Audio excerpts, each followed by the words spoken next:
Hi everyone, I'm Aiman, and today we will be discussing the topic of genetics. Genetics determine almost everything about you. Your color,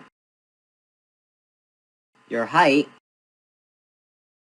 your hair color or style, your sight, and your left or right-handedness.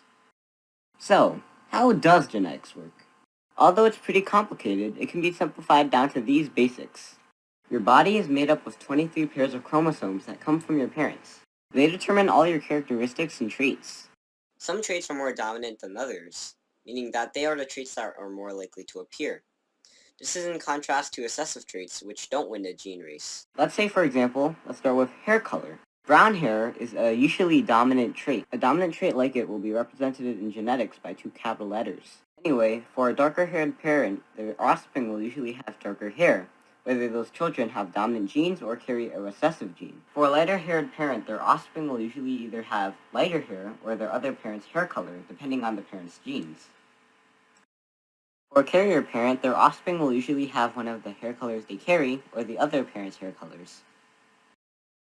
This is a Punnett square. It's a simple way to determine what the traits of an offspring will be if you know the parent's traits. For this example, let's say the dad is dominantly brown-haired and the mother is recessively blonde-haired. The process is simple, like graphing.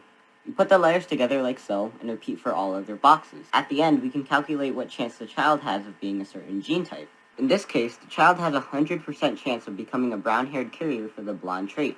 Okay, so let's change it up.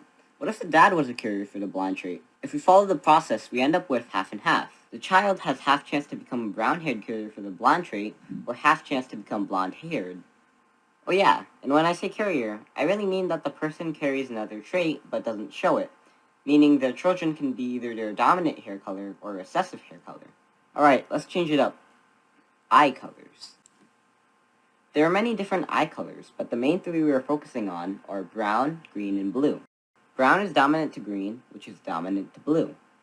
So let's say we put a recessive blue-eyed and a brown-eyed carrier into the Punnett square. Going through the process again, we end up with a half-and-half split between a brown-eyed carrier and a green-eyed carrier, both with a recessive blue trait. Now then, what if we change the blue-eye to become a green carrier? Then we would end up with a diverse table. The child could be any of the four. This is where genetics gets even further down the rabbit hole, so we'll stop at that point. In the end, humans are all unique.